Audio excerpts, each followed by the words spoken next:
Hey everybody, welcome to Chart of the Day for the 3rd of June 2017.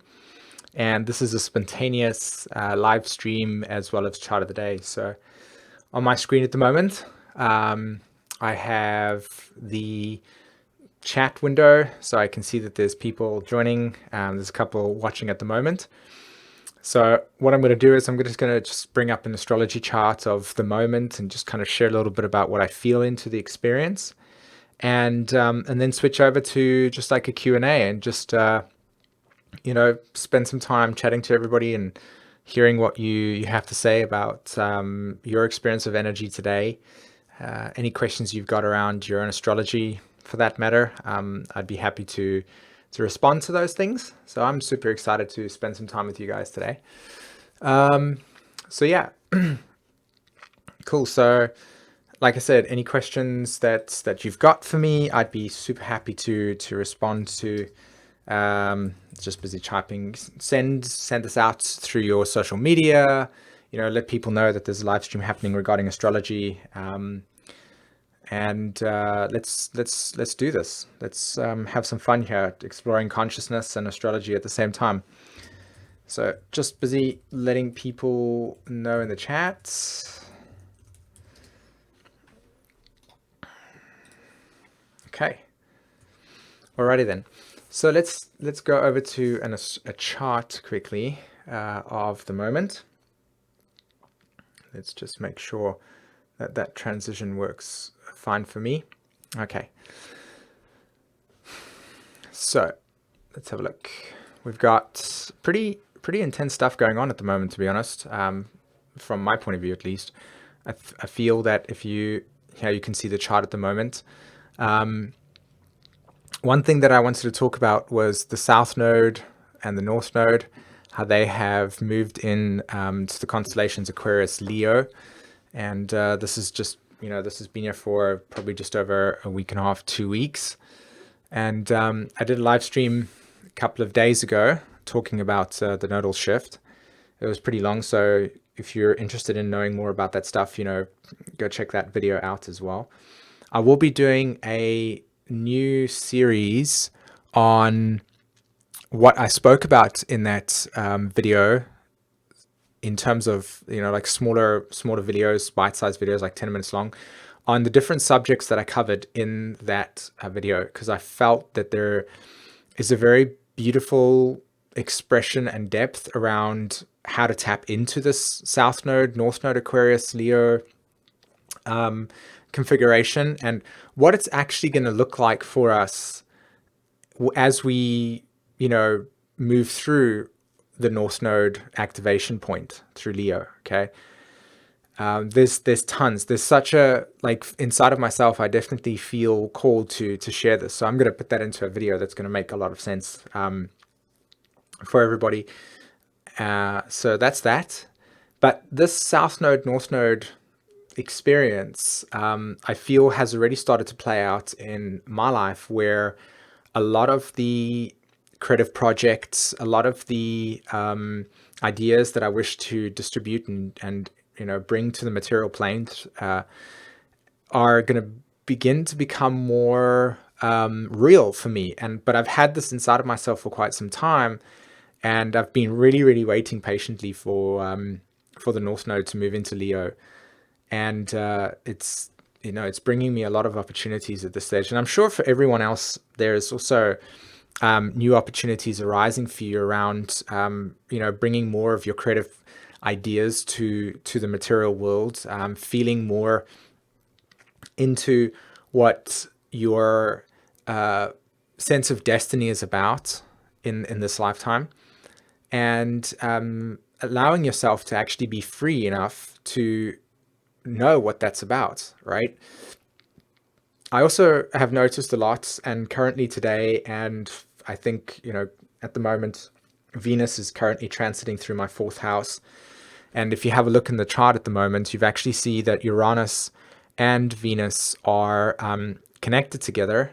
So in my astrology charts, they're actually in my 4th house at the moment. So I'm having that energy frequency like really amplified itself in my 4th house. And I'm really having a lot of the background frequency of experiences and belief systems and crystallized patterns of thinking regarding emotional conditioning, like really brought to the surface.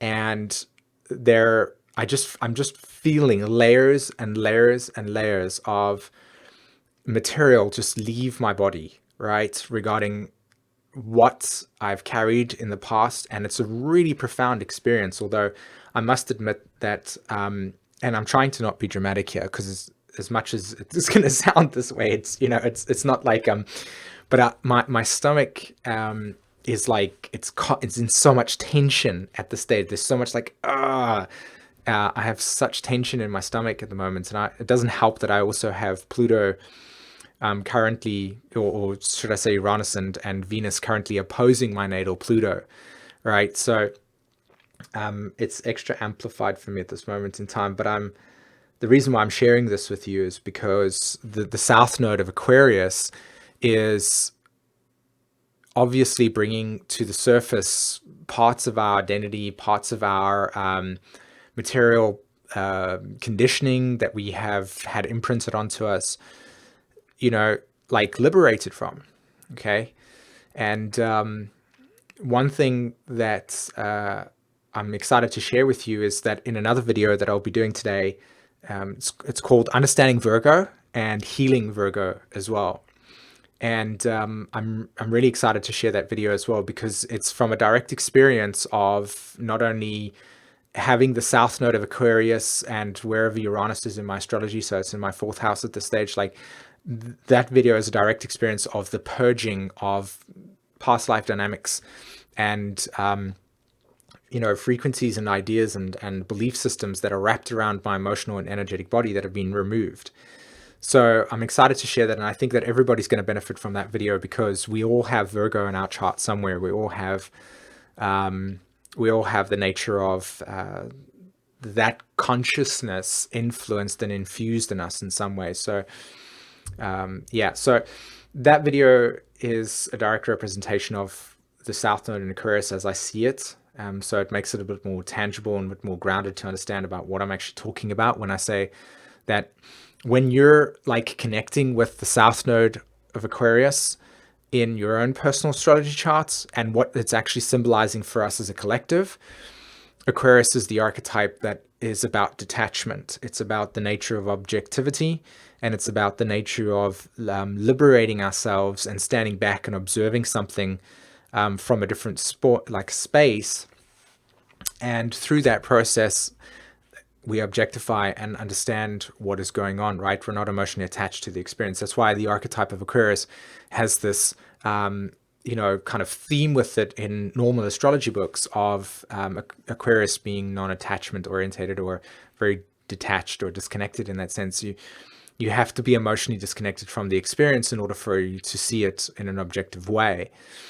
That's why a lot of people that have actually got 11th house composite Pluto relationships will find themselves in relationships in which they desire to be like intimate lovers, and yet life is like putting this brick wall between you, and you're like, no, you're not allowed to be in intimate relationships because you're needing to objectify the nature of the relationship per se. That's always an interesting one for me to see when I see couples that have got 11th house Pluto through composite.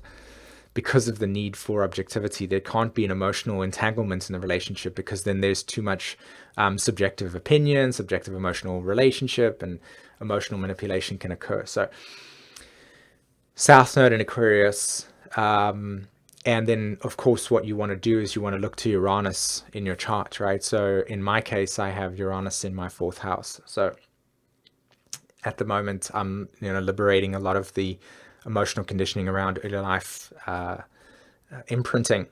Okay, so for instance, if you've got the South Node, we all got South Node in Aquarius right now as transit, and your Uranus sits in the 7th house, then you'll be learning a lot about relationships through objectivity. You'll be needing to probably break down a lot of relationships that have not been fair and equal to you, or if you've not been fair and equal. And that's how you kind of really understand the South Node, and notice that there are core belief systems and ideas and emotional imprinting that you have, that you carry with you, that is needing to be kind of liberated from and burnt off in that sense, so that you can be more authentic with your life, like be more honest with your emotional reality, be more alive with your body, and really being able to see what it means to fully represent yourself in this lifetime, and manifest your dreams. I think this is something that is very much a concept for a lot of us, because the way that the world is set up, from my point of view, and there's a great deal of people that can absolutely support this, is that we spend a great deal of time in distraction, and the opportunity to cultivate and nurture and feel the possibility and potential for our dreams can get crushed at early on. We can have a lot of emotional imprinting that has been layered onto us through our teenage years, that disconnect the feeling of our ability to feel spirits within inside of ourselves, to know what it's like to bring more of our sense of destiny into our physical form. And a lot of the time as well, there are experiences in our lives that are influenced a lot by the mental, like, conditioning that the left brain does through left brain activities. And because of that shift, we tend to get sidetracked from what is following the heart. Like, what does it mean to actually follow the inspiration? And I think that this is something that, especially as we move more into 2017 and going up until when Pluto hits Aquarius, and even further beyond that, we're going to become more sensory orientated beings. And that means that our ability and our capacity to know what direction we're going in life, or feeling what we're needing to do, is very much in a sensory space. It's very much about, do I sense that this is the right direction? Do I feel that this is the right direction? And trusting that in a way that freaks the mind out completely, because the mind wants to be very strategic in its way of approaching things. Think about when you have an argument with somebody. A lot of the time, the way that you are trying to resolve the argument is through this kind of mental construction of how you're going to get to the end result. And our emotions are not linear at all. They have no regard for the way that the mind operates in that sense, or they don't function that way. So they're very rational. We don't really know why they actually operate the way that they do.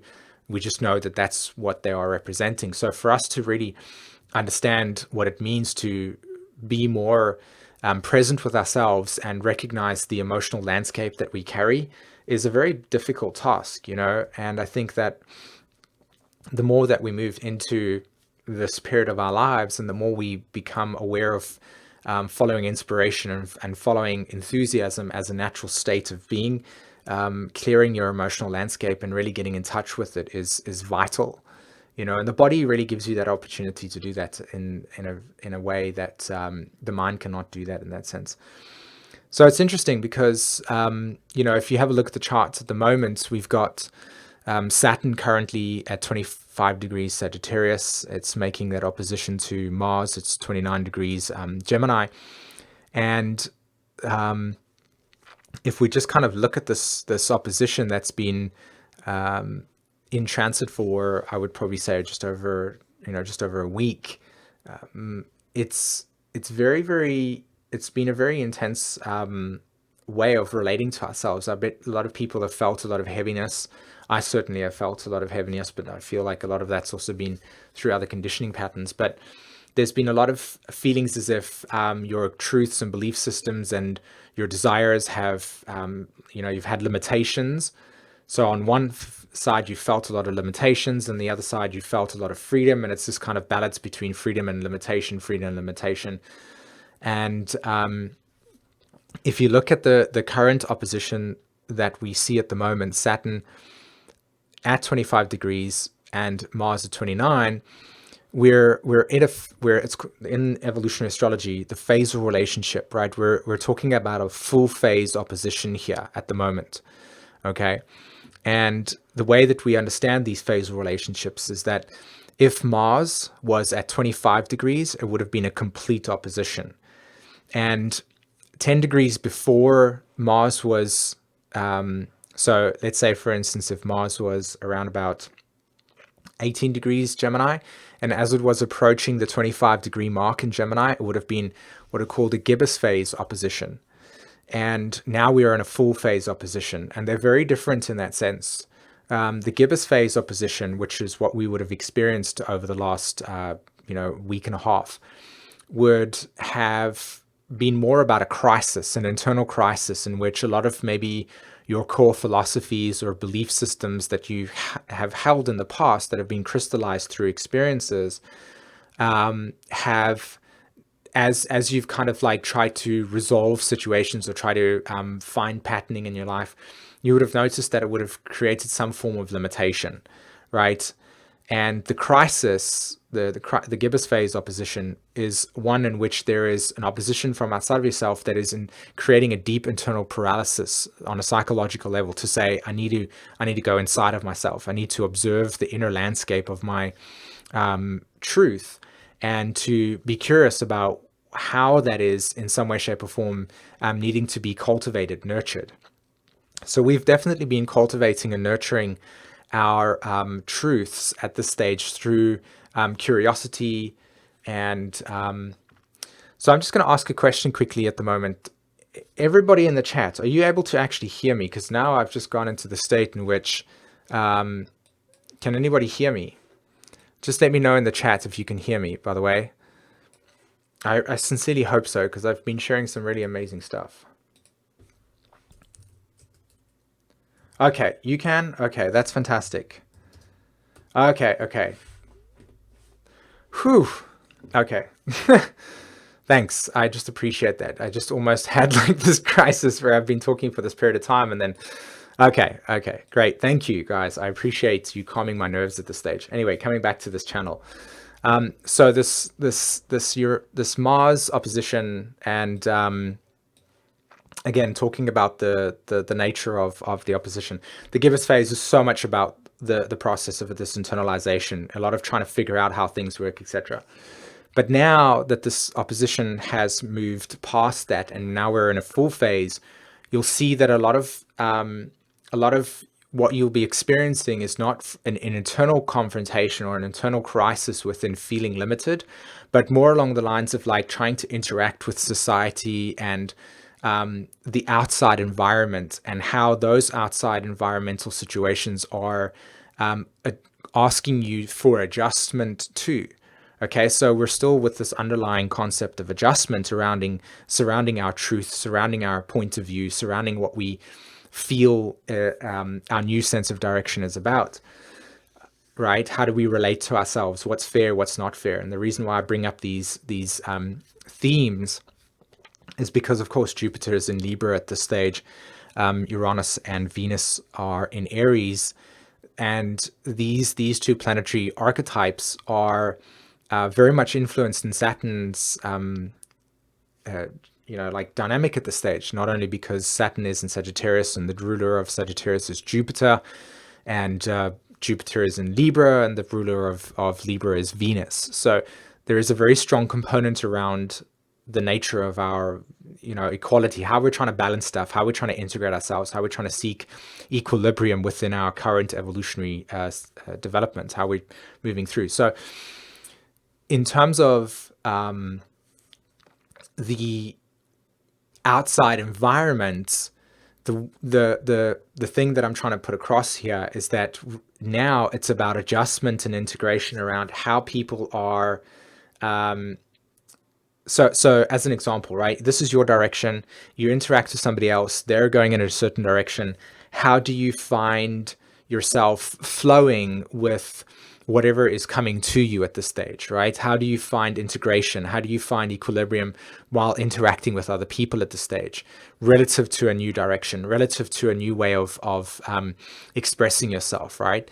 Because all of us at this stage, on some level, are seeking to manifest a new creative sense of destiny. We're all seeking to find ourselves in more authentic ways. We're all seeking to express and be more real with who we are and what we're wanting to express. Yeah, what we want to distribute and leave. You know, the archetype of Leo is so much about legacy. Okay, so much about the legacy. And each of and every one of us, when we tap into the depth and resources within ourselves, we all have a legacy to leave. Okay. And it doesn't have to be something glamorous as a book that, you know, gets sold in through millions of copies and such. It can be the legacy of having 30 people be influenced by your truth that you developed through your life as living your life. You understand, right? You've just helped certain people through points of views, through just expressing what you felt, by following what you have fundamentally come to do with your existence. You know, and for somebody like myself, it's actually a very like powerful thing. You know, I if you ever needed to get me into a deep state of depression, you just say to me that there's no meaning to this existence. And I think that's probably why I sit here and do this, because on some level I'm like, I need to tell myself that there's a need for meaning here. Otherwise this is pointless, you know. So yeah.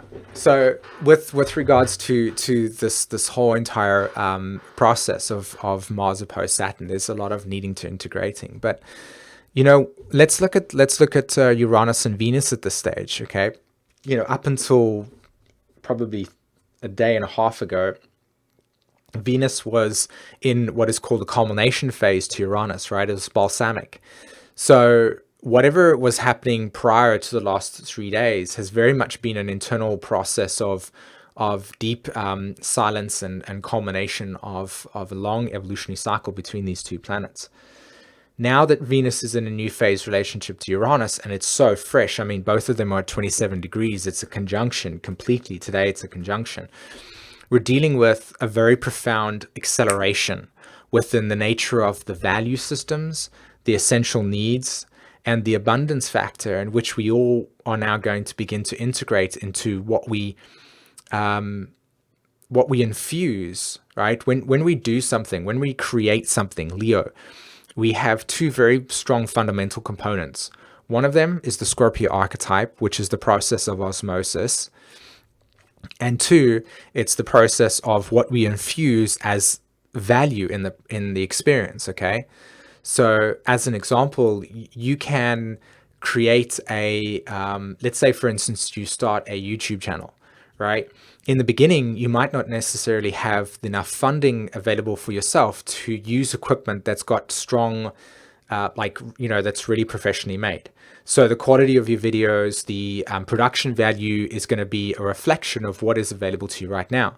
But as you kind of begin to become more proficient at your experience and you upgrade your quality, you notice that the gear that you begin to use has a lot more developed engineering to it, right? So you get a microphone that has been developed by a company that specializes in microphone creation. As an example, you get a webcam that has got a very high crystal HD resolution, and you start to notice that people recognize the quality of your videos through this material. And of course, you yourself also are bringing the quality to the video, which is the most important thing. But you kind of get the thread of thought that I'm sharing here.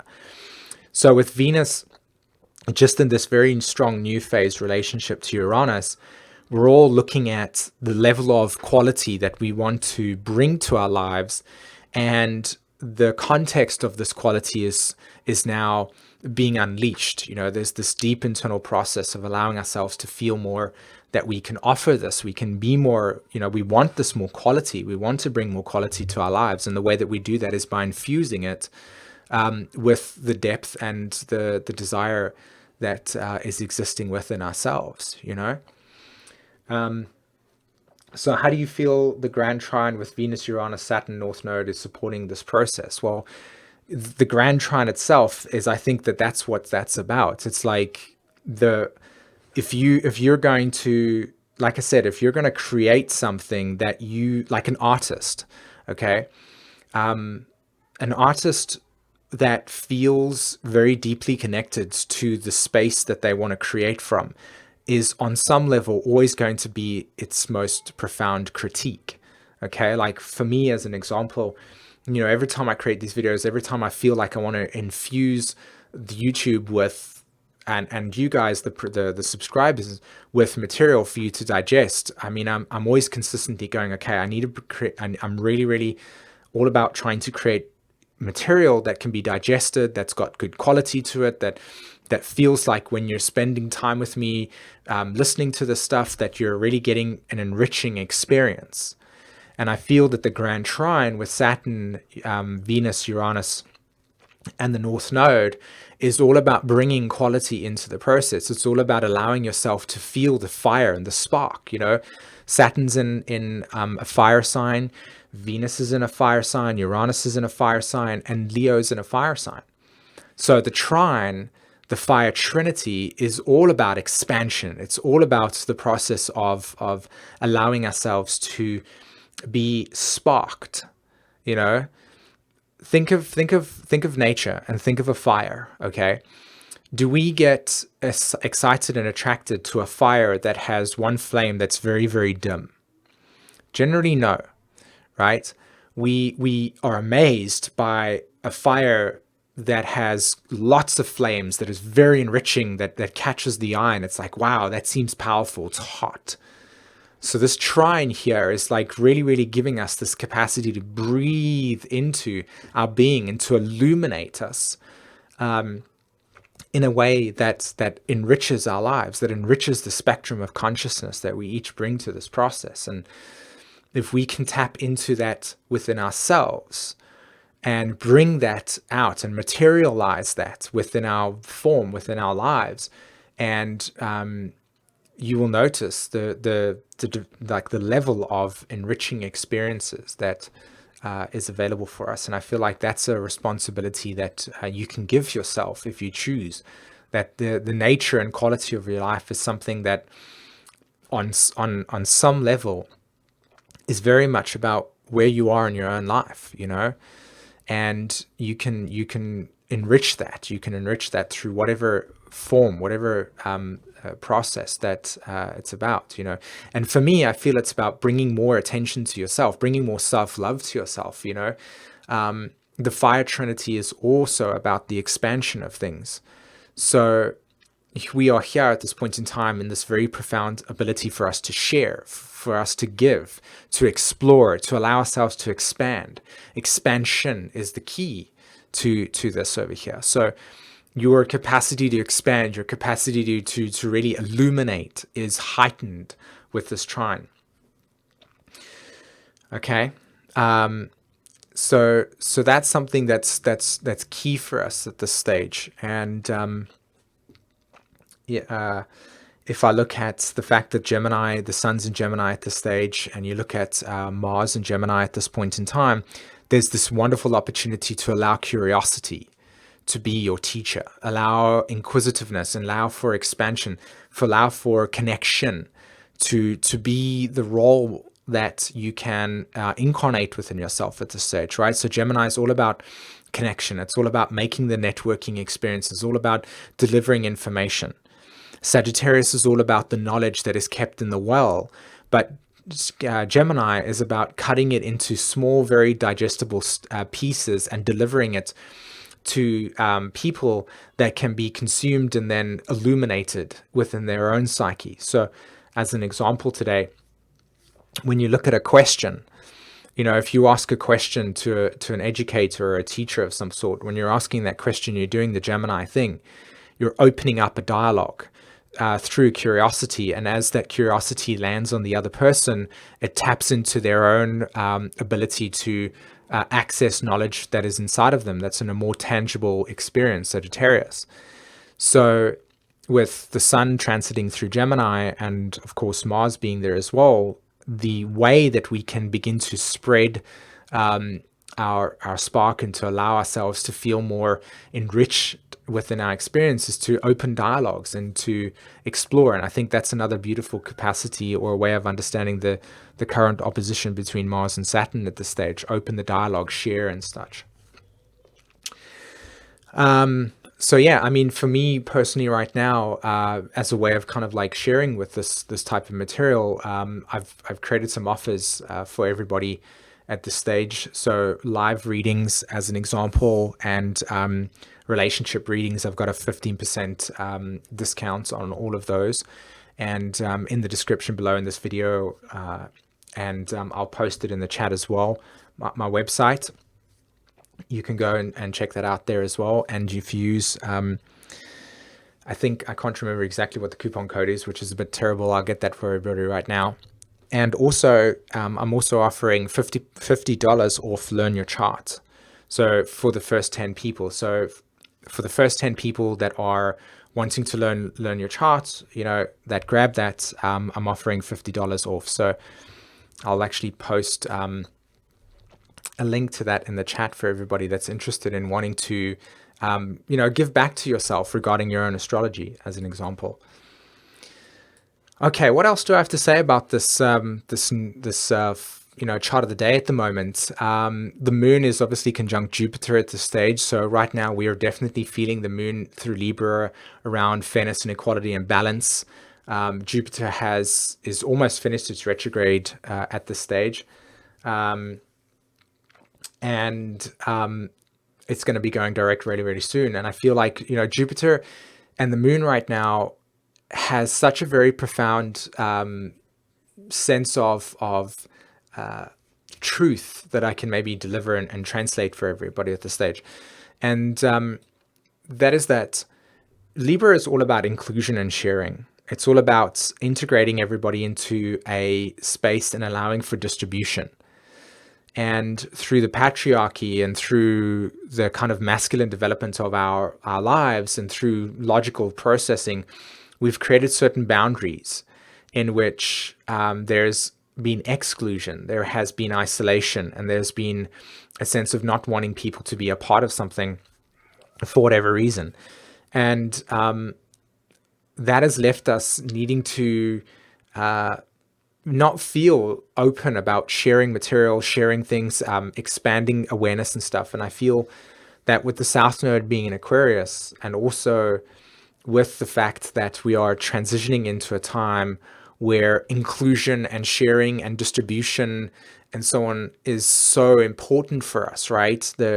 For us to give is so important for humanity's survival, in that sense, that with the moon conjuncting Jupiter at this stage, and also Jupiter being through Libra and finishing off its retrograde cycle, we are getting the opportunity to see that the more that we can share, the more that we can give to others, the more we can actually give back to ourselves.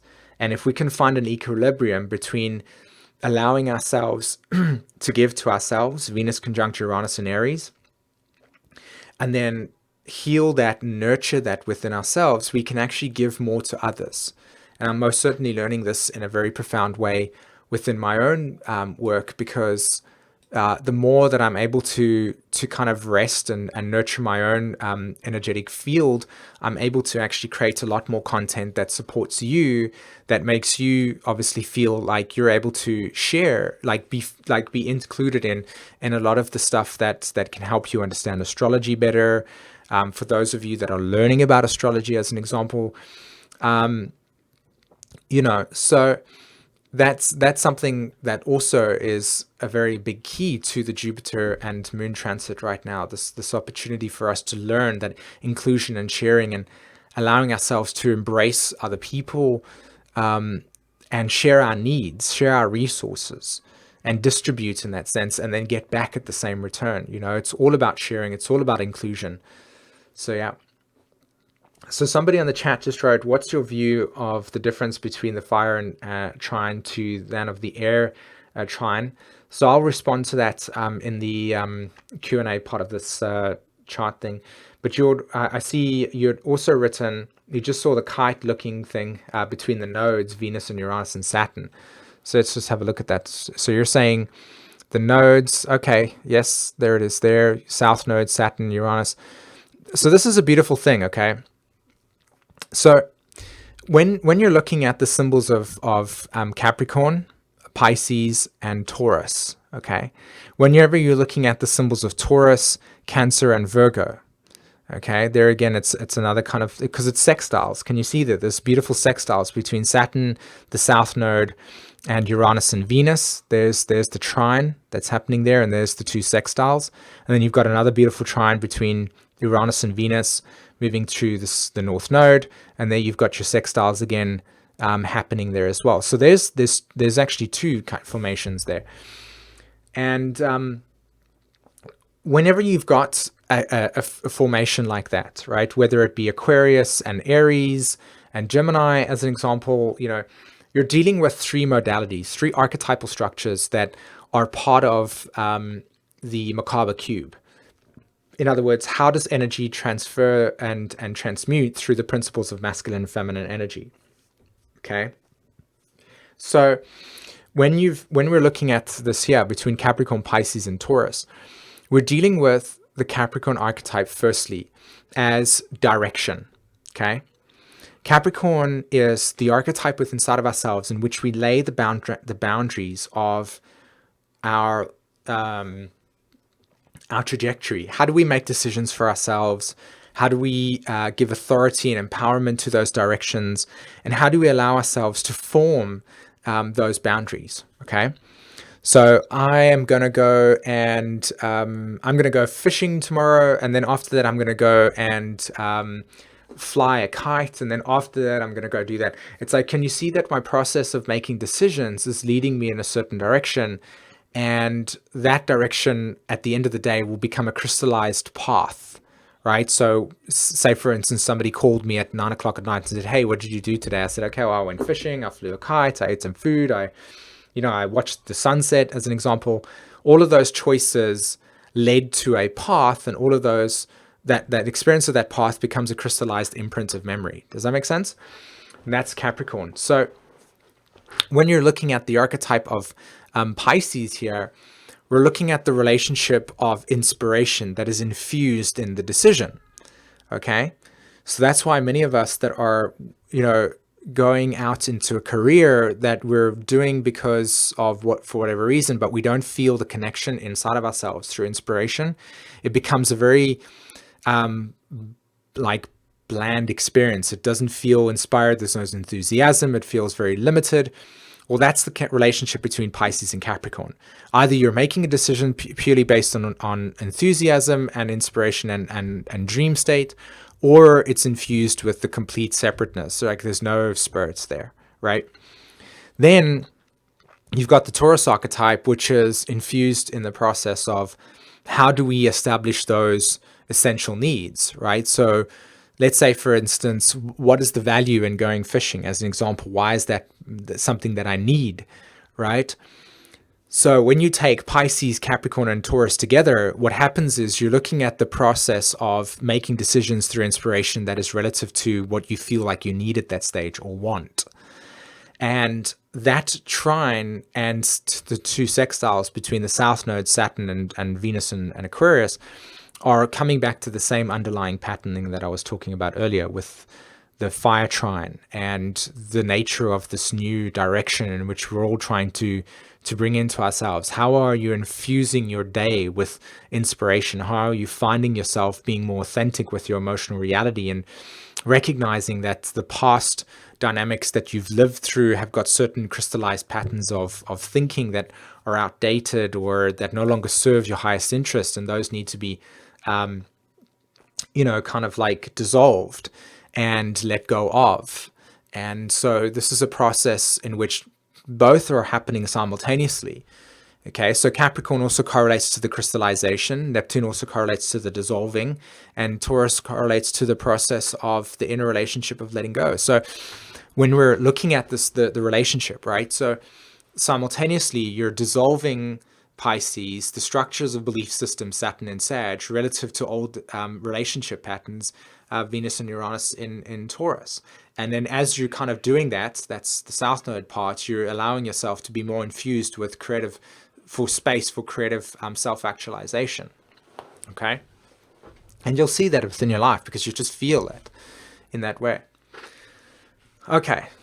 So you've got that other sextile that's happening between Uranus, the North Node, and Mars at that stage, and I feel like the Cancer archetype, where sorry, not the Cancer archetype, pardon me, but the Gemini part of it is the curiosity, right? So it's the process of letting go. It's the process of detachment and allowing ourselves to let go of dynamics that no longer serve us anymore and bringing us back into the future. Now, one thing that I did want to say is that, the South Node is where the point is, right? The South Node is in Aquarius, not in Pisces. I get that. But because Neptune is in Pisces at this stage and Chiron's in Pisces, and we're talking about Aquarius correlating to the letting go part of it, the objectification and result, like letting go, we're dealing with this process of us letting go of the past dynamics. Neptune is influencing the dissolving process. So that's why I was talking about that. Okay, so I hope that clears up, because I know a lot of you might have been like, but hold on, it's the South Node in Aquarius. Why are you talking about Pisces? It's the same here again. You've got Taurus, Gemini, and the North Node in Libra, in Leo. So the Mars archetype is about curiosity. It's opening us to explore more. Okay, and that's the key message there. Okay. All right, guys. So I'll jump over to a screen here where we've got Q&A, and if anybody that's watching at this stage wants to ask some questions, I'll start off with responding around the nature of the fire trine and the air trine. I'd be happy to do that right now. Okay, so let's move that over there.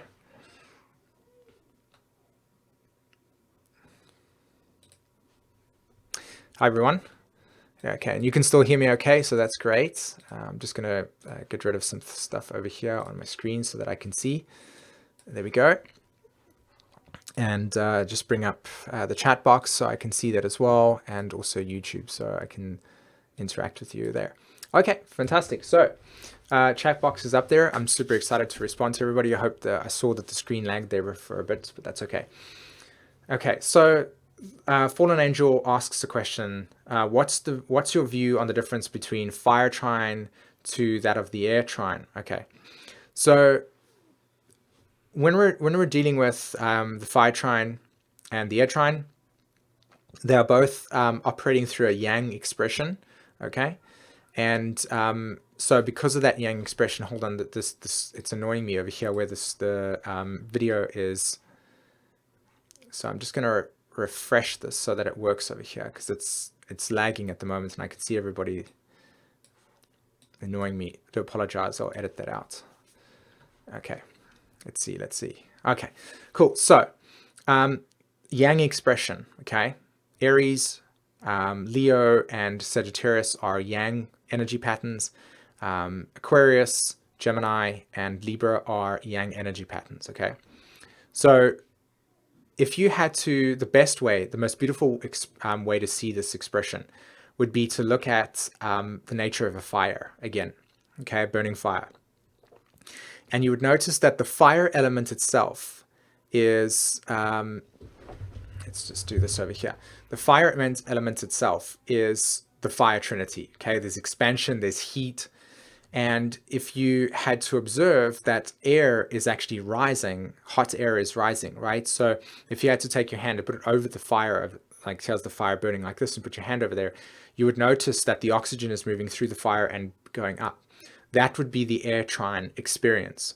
So air is lifted by fire, okay? So air would be the spreading of knowledge. Air would be the interaction and diversity in which knowledge gets spread, right? And the way that your heart gets spread. It's a connection-oriented thing. So when you're in a social situation, as an example, and you're expressing your passion, and say, for instance, your passion is microbiology, and you're, talking to 5 or 6 people in a group, your creative, like, destiny and personal perspective and ability to illuminate the environment with what gives you and drives you is the fire trine, and then the air trine is the actual words that you're formulating. It's the way in which that energy is being transposed onto another person's being and how they are interfacing with that process. Okay, so the air part of it is the transmigration of those ideas. It's that allowance of that uniqueness to move across. Okay, so I hope that kind of answers your question there in that sense. Fire is just the raw intensity of your energy, and the air part is the expansion of it. It's the illumination. It's the ascension process, right? Okay, so if anybody's got questions for me in the chat, I'd be super happy to respond to them in that sense. Okay, so did that help anybody else out there as well, by the way? Okay, so Daniela writes, I have Venus and Uranus conjunct my Chiron, and Jupiter Moon conjunct my Sun, Mercury, Pluto in my chart. Whew, I'm publishing my new website today. That is amazing. Okay, I'm super happy for you that you're able to feel that sense of creativity move through you at that stage. And I think with the Venus conjunct Chiron at the moment, you're probably finding yourself being very excited about this new direction. You're probably very sensitive to the way that you might be wanting to allow yourself to feel this new sense of self-identity being brought to the world. So that's amazing. And of course, with your Sun conjunct Mercury and Pluto experience, the opportunity for that message to come out to the world in a very profound way is probably something that you also are having activated at this point in time, like really, really getting this opportunity to share this with the world. Jupiter conjunct the Moon in Leo, right? Okay. So David writes, could you say a bit about MC Venus conjunct South Node square Moon? So square Leo Moon conjunct Ascendant and opposite to Pluto and Scorpio. Okay, so let's just see. I'm going to do this backwards here, David. So you have Pluto and Scorpio, and Pluto is in the 4th house of your astrology chart. Okay, 4th or 3rd house, just need to know that. Venus is conjunct, okay, so Venus is conjunct your MC and conjunct your South Node. Now, David, are you talking about your actual natal chart itself or current transits at this point? Okay, no, you wouldn't be, because of course Venus is in Aquarius on there. Okay. All right, so yes, you've got Pluto in your 4th house. You've got Venus opposed Pluto. Venus is in Aquarius, in Taurus, right? So Venus is in Taurus at the moment. So just going to confirm with you over here. Venus is in Taurus in your natal chart on your MC. It conjuncts your South Node, which is okay. So and your South Node square Leo Moon conjunct Ascendant. So your Moon is on your Ascendant. It's in Leo, and is that Moon in the 1st house or the 12th house?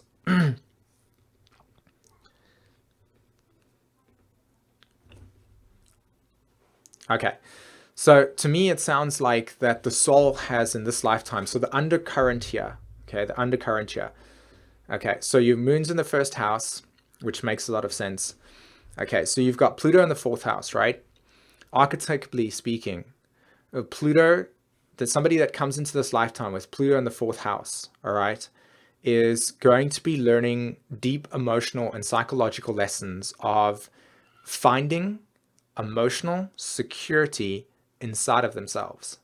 Okay, like really being able to understand this deep internal process that every single time you externalize your security onto another person, on some point at some level there's always going to be a crisis in which you're going to either feel abandoned, you're going to feel betrayed, or you're going to experience loss.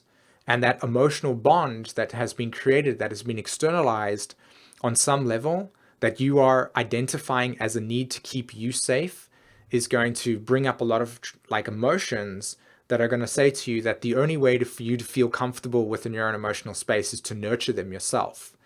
Okay, so typically speaking, this can be a type of soul that can bring in a parental dynamic in which either your mother or your father or both of them had an inability to nurture your emotions in the way that you needed them to be nurtured. Okay.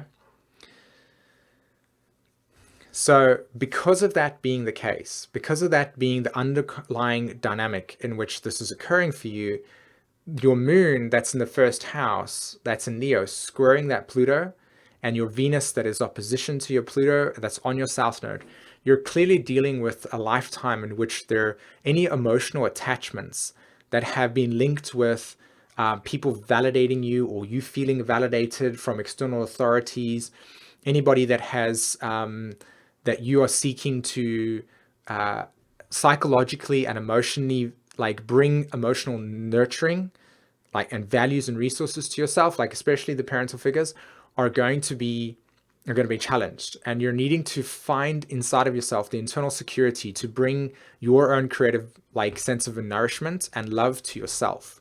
And it can be, to me, it feels like it could be a very, very difficult thing, not because of the fact that it's incapable, you're not able to do it. It's just that when we, like, come onto the plane, when we come to this earth, our mother and father represent this very strong nurturing symbolic thing. And if we're unable to have that nurtured for us at such a young age, our ability to place that sense of longingness for love and embracement outside of ourselves can come at a cost, where we go through certain relationships, or we go through certain dynamics until we come to this point of realization that we've been externalizing it, and that we've really needed to find it in ourselves first, so that when we do seek anybody that is we're relating to on some level, that there is less potential for, let me just wait here, less potential for this emotional crisis to occur in which that's been externalized. Does that make sense to you? Okay. Thoughts on the North Node transits to the Sun Moon midpoint. I'm not really sure. At this point in time, I don't really know how to answer that question. Sorry. Okay. Okay, let's have a look. Mrs. Armour was writing, hi Simon, please interpret 12th house Jupiter Chiron in Pisces versus first house Jupiter Chiron in Pisces. Okay. So okay, so just on an archetypal level again, if you had Chiron and Jupiter in your 12th house versus having Chiron and Jupiter in your first house, right? The house system in itself would play an incredible role. So I would feel that with Jupiter being in the first house, there's a very strong sense of development around your truth. So in this lifetime, your ability to explore what the truth is going to be something that needs to have a lot of freedom. And you'll be feeling a very strong sense of special purpose around needing to explore that. So your behavior patterns are orientated around search for knowledge in a very conscious way.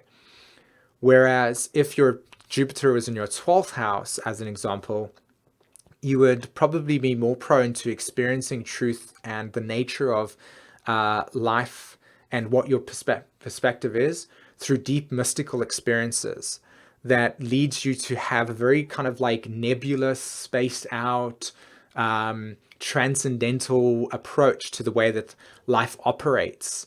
And the way that you express your vibration of Jupiter is going to be very different. One of them is going to be very much like, very on, like, there. You're going to feel like you're just wanting to give your opinion to everybody. Whereas in the 12th house, there's more of a kind of like, again, like I said, like a guru type of experience in which the nature of your knowledge just comes out of nowhere and you don't even know where it comes from. Now, because of the fact that Chiron is connected to that in some way, there's probably a very strong sense of wounding around feeling, and of course, I don't know where Saturn's in your chart and all of these other dynamics, but if Chiron was in your 12th house, there'd probably be a lot of wounding around feeling as if your truth was pushed onto you, and that in order for you to feel like you could have a sense of empowerment around what your truth was, that would probably not be present with yourself, in my opinion, regarding a 12th house, Chiron and Jupiter, because 12th house is so much about surrender. It's so much about coming to experiencing life through outside experiences that have been placed onto you, in which you've developed a deep faith. Okay. Whereas Chiron in the first house is a very strong sensitivity towards the body, very strong sensitivity towards experiences that are very physical in that way. So I hope that answers your question in some sense. Okay. Let's have a look what else is here. So Tammy asks, Capricorn is my MC, but my MC falls in the 9th house, not the 10th. Does that have any meaning?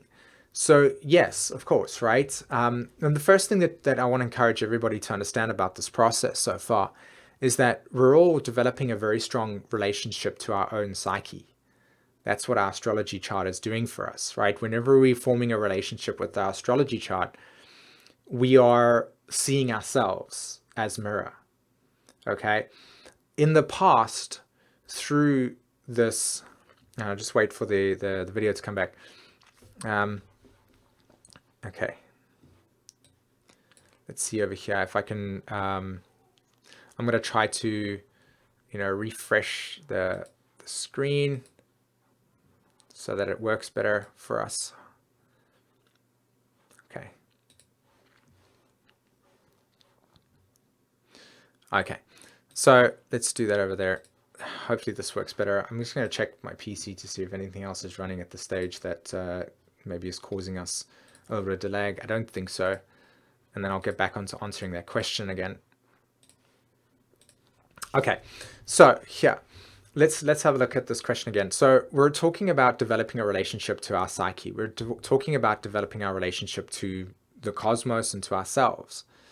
But in the last 2,000 years and last 6,000 years in a more deeper overlay, we have developed a language in which when we look at astrology as an example, or we look at any forms of esoteric teachings, we're always identifying through the mind a symbolic language of the stars, and it's something that is existential, like it's outside of ourselves. But it's not the case, right?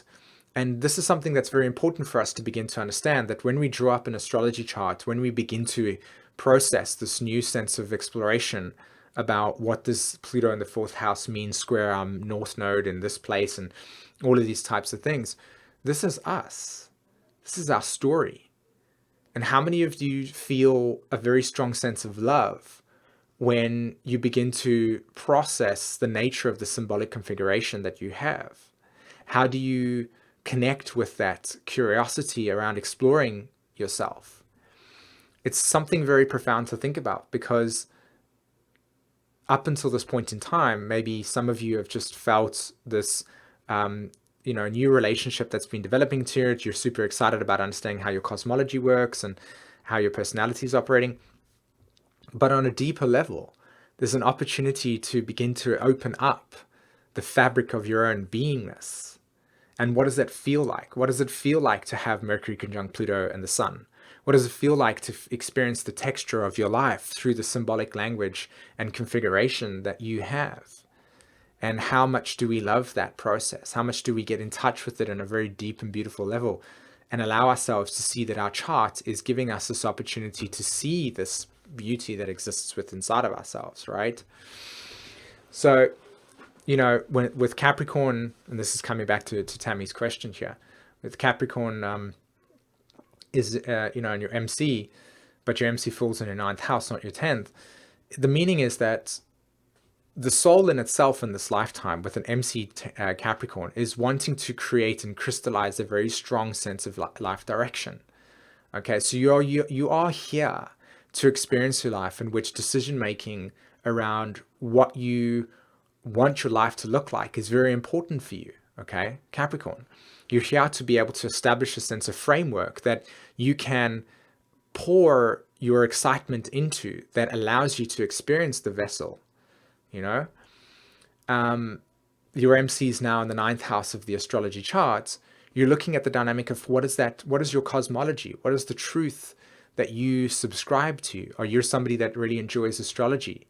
So do you then answer the bigger questions in life through seeing the practicality of what astrology brings you, as an example? Okay, so we all have a different relationship to astrology. Some of us seek it because we're trying to heal emotional wounding. Some of us seek it because we want to feel more connected with something that's beautiful and loving.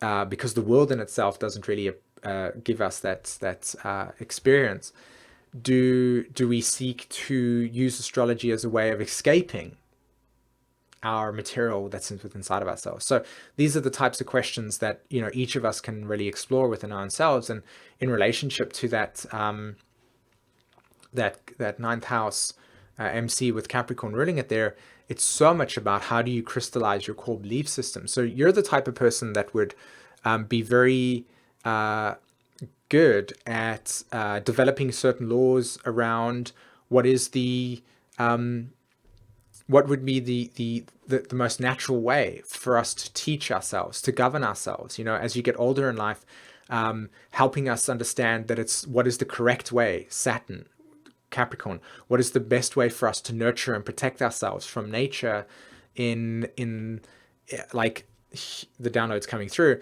It's like you're the type of person that would become an engineer that would allow us to understand that when we build houses for ourselves, we don't need to, we can construct it from natural like parts of our existence, and that when we create it, we infuse ourselves with natural law. So we use solar panels as a way of extracting energy that then stimulates and supplies the house with of electricity and hot water, as an example.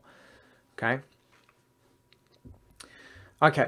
so let's have a look. Anybody else got some questions for me at this point in time? I noticed that the screen is stopping, it's not going crazy anymore, which is always a good thing to see.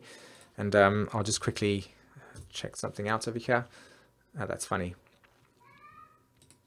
Okay, so pardon me.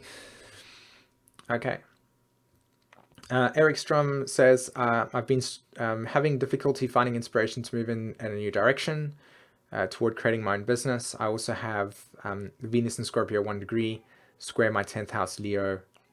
How does that play a part? Well, to me it feels like sorry, my throat's getting a little bit agitated at this stage. Just need looking around. I've got some water over here.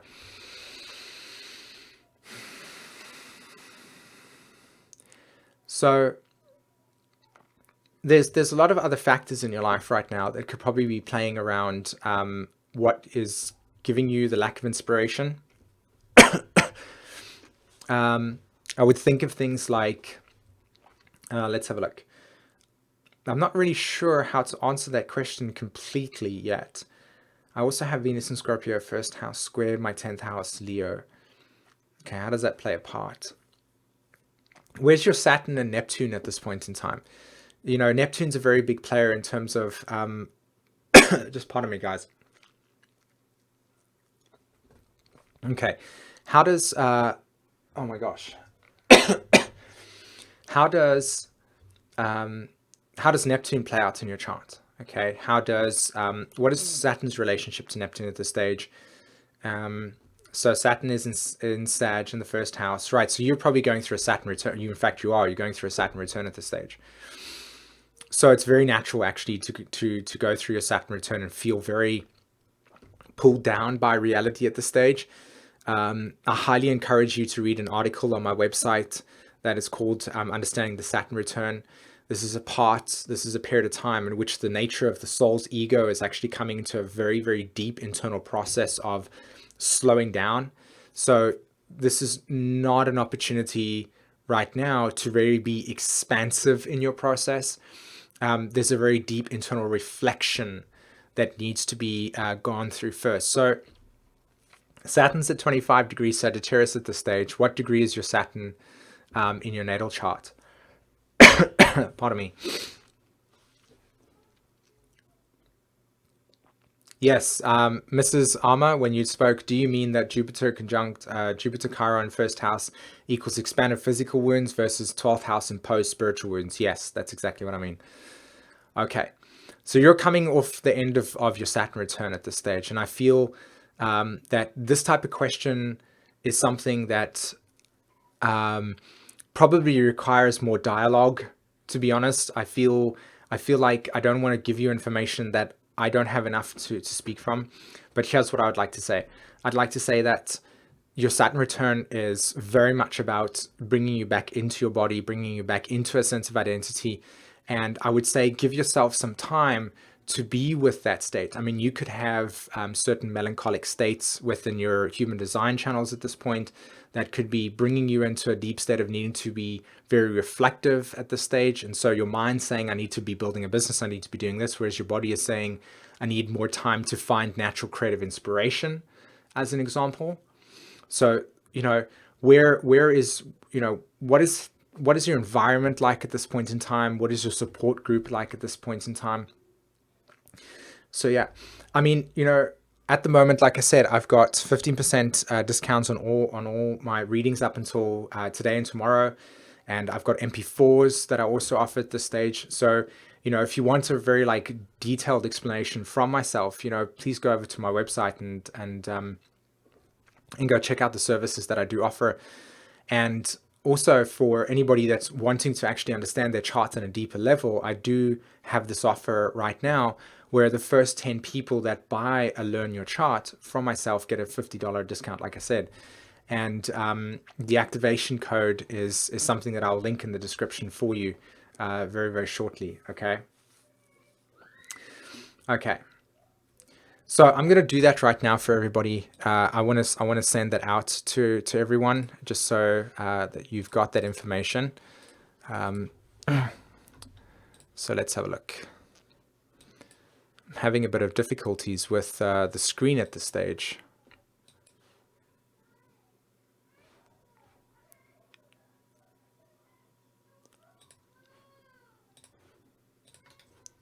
Okay.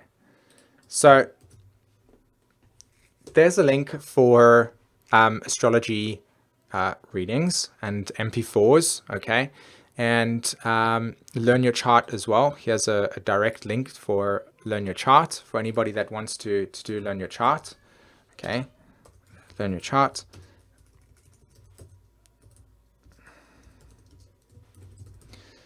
Okay, and then the activation codes.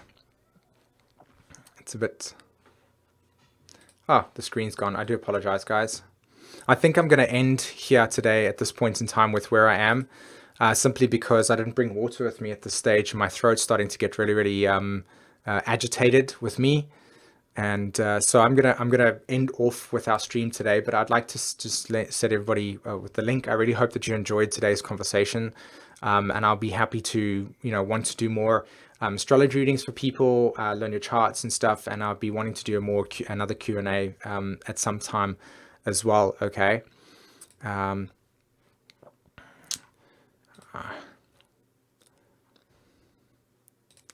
Okay.